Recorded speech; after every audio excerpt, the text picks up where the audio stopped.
নমস্কার, নিউজ নয়ের পর্দায় আপনাদের সকলকে স্বাগত। আমি সুমি রয়েছে আপনাদের সাথে। চলে যাব বিস্তারিত খবরে। বিপর্যয় ডেকে এনেছে জাতীয় শিক্ষানীতি 2020, যার ফলে স্বাধিকার ভঙ্গ হচ্ছে দেশ তথা রাজ্যের শিক্ষা ব্যবস্থায়।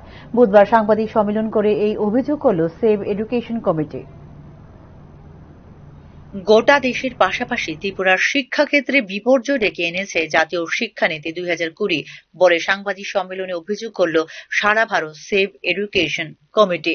এই শিক্ষানীতি দেশের শিক্ষাবিদ ও বুদ্ধিজীবীদের মতামত না নিয়ে প্রণয়ন করা হয়েছে এবং সংসদে আলোচনা না করে কেবল মন্ত্রিসভার সিদ্ধান্তের ভিত্তিতে দেশের মানুষের উপর চাপিয়ে দেওয়া হয়েছে বলে অভিযোগ করেছে সারা ভারত সেভ এডুকেশন কমিটি। বলে বুধবার আয়োজিত সাংবাদিক সম্মেলনে অভিযোগ করল সেভ এডুকেশন কমিটি। দেশের রেনেসা আন্দোলনের নেতৃবৃন্দ তথা রামমোহন, বিদ্যাসাগর, রবীন্দ্রনাথ, পিসি রায়, স্যার আশুতোষ প্রমুখের শিক্ষা সম্পর্কিত ধ্যান ধারণার সম্পূর্ণ বিপরীত এই শিক্ষানীতি বলে দাবি করেছে সেভ এডুকেশন কমিটি।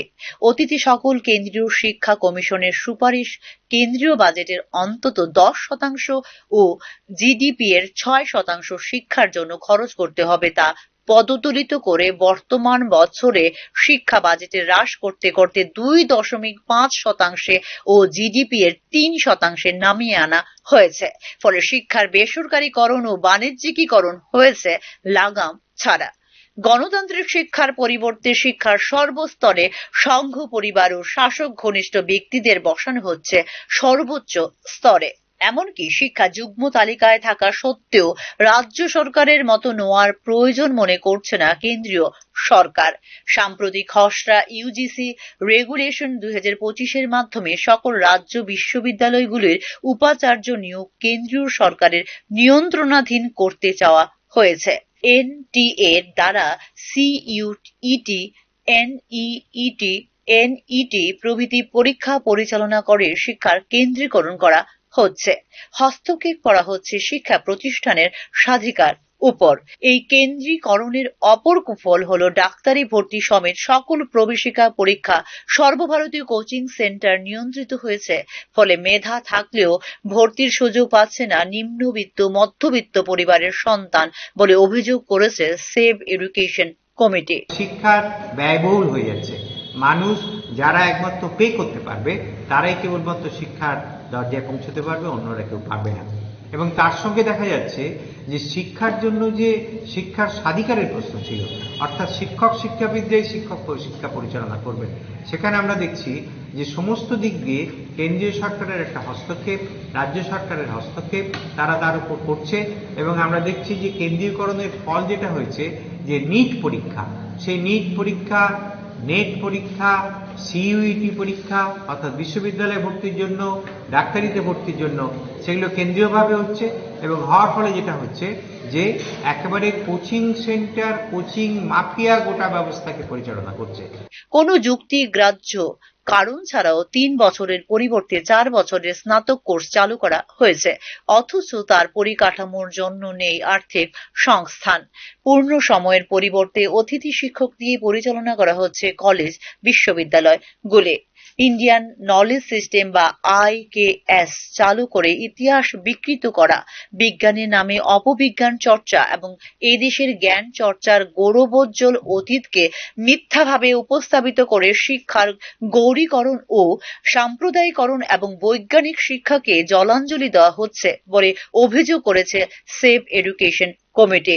এই শিক্ষানীতি 3 বছর বয়স থেকে প্রাক প্রাইমারি বাধ্যতামূলক করেছে, অথচ এই স্তরে কোনো সরকারি শিক্ষা প্রতিষ্ঠান না থাকায় তাদের সন্তানদের উচ্চ ফি বিশিষ্ট বেসরকারি মন্তেসরি জাতীয় স্কুলে ভর্তি করতে বাধ্য হচ্ছেন অভিভাবকরা। অভিযোগ সেভ এডুকেশন কমিটির। ত্রিপুরায় যে বিদ্যাজ্যোতি স্কুল ব্যবস্থা চালু করা হয়েছে তা জাতীয় শিক্ষানীতির অনুসারী। এই রাজ্যে এমনিতেই 551 মতো স্কুল ধাপে ধাপে বন্ধ করার ব্যবস্থা হয়েছে। উপরন্তু বিদ্যাজ্যোতি প্রকল্পের মাধ্যমে 125টি স্কুলকে ত্রিপুরা বোর্ড থেকে সিবিএসই বোর্ডে হস্তান্তর করেছে, যার যুক্তি বোধগম্য নয়। পড়ুয়া বা অভিভাবকদের মতামত না নিয়ে স্কুলগুলিকে ইংরেজি মাধ্যম করা হয়েছে, অথচ তার জন্য পরিকাঠামো বা উপযুক্ত শিক্ষক নিয়োগ হয়নি।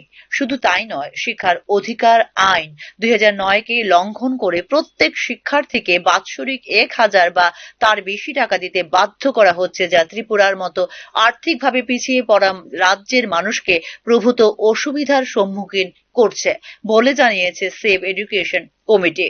বিগত সরকারের নিয়ম বহির্ভূত নিয়োগের কারণে 10,323 জন স্কুল শিক্ষক চাকুরি হারানোর ফলে এমনিতে স্কুলগুলি শিক্ষক স্বল্পতায় ভুগছিল। বিদ্যাজ্যোতি প্রকল্প স্কুল শিক্ষা ব্যবস্থাকে আরো বিপর্যয়ের সামনে ঠেলে দিয়েছে। প্রথম থেকে অষ্টম শ্রেণী পর্যন্ত পাশ ফেল না থাকার ফলে সারা দেশের সঙ্গে এই রাজ্যের পড়ুয়ারাও বাস্তবিক কিছুই শিখছে না। আসলে পঠন পাঠনের কোনো পরিবেশই অবশিষ্ট নেই। অভিভাবকরা বাধ্য হয়ে বেসরকারি স্কুলের শরণাপন্ন হওয়ায় ব্যয়বহুল হচ্ছে শিক্ষা বলে এদিনের সাংবাদিক সম্মেলনে অভিযোগ করেছে save education committee. Bureau report, news নাও। সামনে বিভিন্ন রাজ্যের বিধানসভা নির্বাচন, এরই মধ্যে লাগু করা হবে ওয়াকফ আইনও। মানুষের মূল সমস্যা থেকে নজর ঘোরাতে ন্যাশনাল হেরাল্ড ইস্যু সামনে আনা হয়েছে। রাজ্য ইডি অফিস ঘেরাও করে এই অভিযোগ করল ত্রিপুরা প্রদেশ কংগ্রেস। সামনেই গুজরাট, পশ্চিমবাংলা, কেরালার মতো রাজ্যগুলিতে অনুষ্ঠিত হতে চলেছে বিধানসভা নির্বাচন। জনসাধারণের মূল সমস্যাগুলি থেকে নজর ঘোরাতে ন্যাশনাল হেরাল্ড মামলাকে ইস্যু করল বিজেপি সরকার। বুধবার এনফোর্সমেন্ট ডিরেক্টরেটের রাজ্য শাখা ঘেরাও কর্মসূচিতে এই অভিযোগ করেন কংগ্রেস বিধায়ক সুদীপ রায় বর্মন।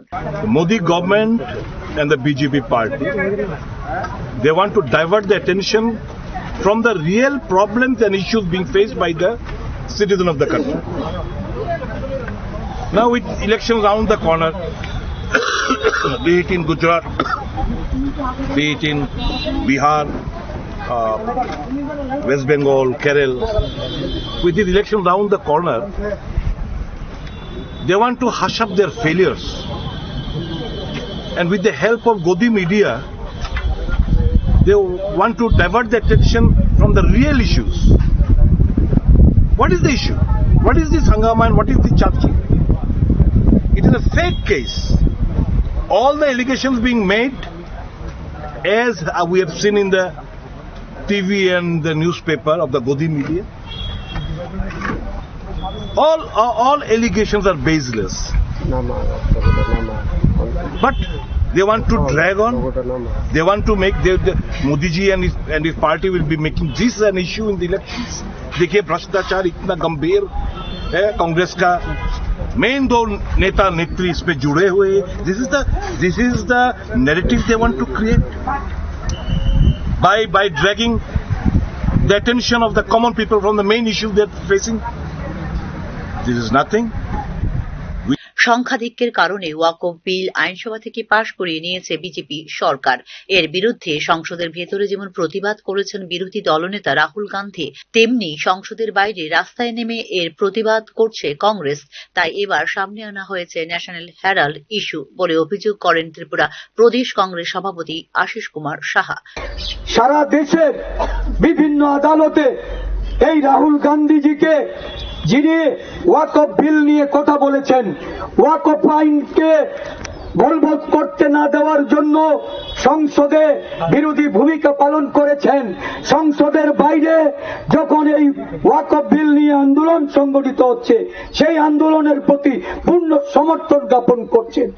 মুসলিম জনসংখ্যার যারা মানুষ, তারা যখন এই আন্দোলনে তীব্র প্রতিবাদে রাস্তায় নেমে আন্দোলন সংগঠিত করছে, রাহুল গান্ধী তাদের পাশে থেকে এই বিল প্রত্যাহারের জন্য উনি সমর্থন জুগিয়ে চলেছেন।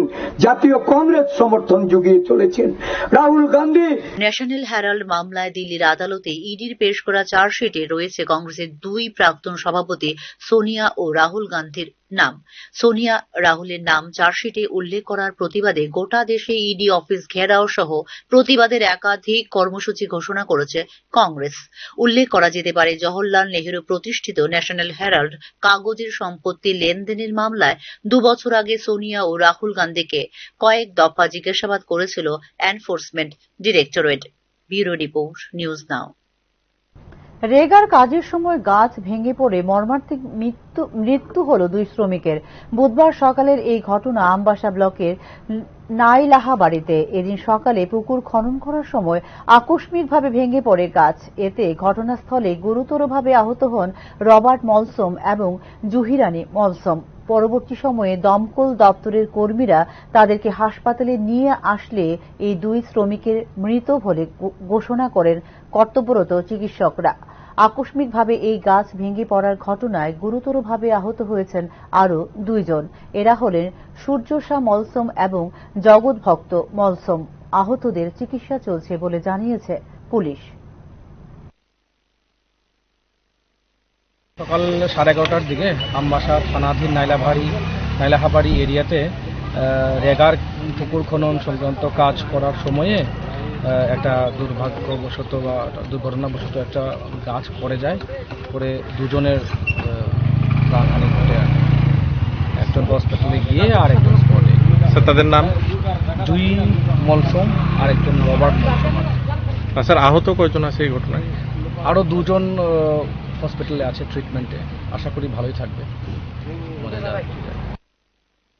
এখনকার মতো সংবাদ এই পর্যন্তই। পরবর্তী সংবাদ দেখতে চোখ রাখুন নিউজ নাওয়ের পর্দায়। নমস্কার।